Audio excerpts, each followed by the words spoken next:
Gas সংকটে বন্ধ রয়েছে আশুগঞ্জ, যমুনা ও শাহজালাল ইউরিয়া সার কারখানার উৎপাদন। আর এর ফলে চাহিদা মেটাতে আমদানি করতে হচ্ছে অতিরিক্ত ব্যয়।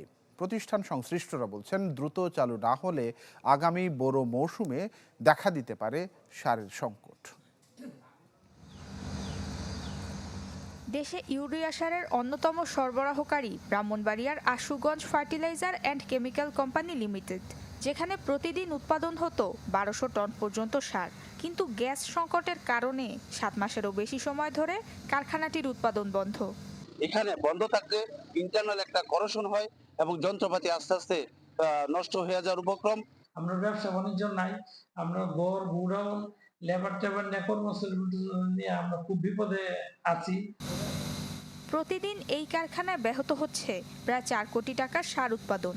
পেট্রোবাংলা থেকে গ্যাসের বরাদ্দ না পাওয়াকে সংকটের জন্য দুষলেন সংশ্লিষ্টরা। গ্যাস সরবরাহ দিচ্ছে না হচ্ছে গ্যাস কর্তৃপক্ষ, এটা মেনটেন করা হচ্ছে পেট্রোবাংলা। গ্যাস সরবরাহ না দেওয়ার কারণে শ্রমিক কর্মচারী কর্মকর্তাদের মানসিকভাবে এরা বিপর্যস্ত হয়ে যাচ্ছে। এটা আসলে পেট্রোবাংলা থেকে আমরা বরাদ্দ পেলে দেনটা আমরা চালু করতে পারি আর কি। গ্যাস হলে টোটাল সার কারখানার জন্য আমরা বরাদ্দ দেই, ঠিক আছে, 130। এখন সারা দেশে ওরা কোথায় চালাবে এটা ডিসাইড করবে বিসিআইসি। এদিকে যমুনা ফার্টিলাইজার কোম্পানির সক্ষমতা প্রতিদিন 50,000 মেট্রিক টন, যাতে লাগে 45 মিলিয়ন ঘনফুট গ্যাস। যোগান আছে মাত্র 3 মিলিয়নের। বিপাকে 21 জেলার ডিলার। রয়েছে সার আমদানিতে সিন্ডিকেটের অভিযোগ।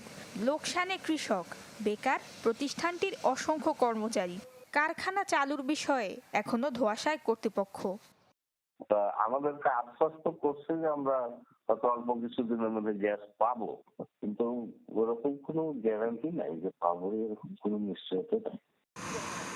অন্যদিকে 11 সেপ্টেম্বর থেকে একই কারণে বন্ধ হয়ে গেছে সিলেটের শাহজালাল ফার্টিলাইজার কোম্পানির উৎপাদন। কারখানাটি প্রতিদিন গড়ে 1300 টন ইউরিয়া সার উৎপাদন করত।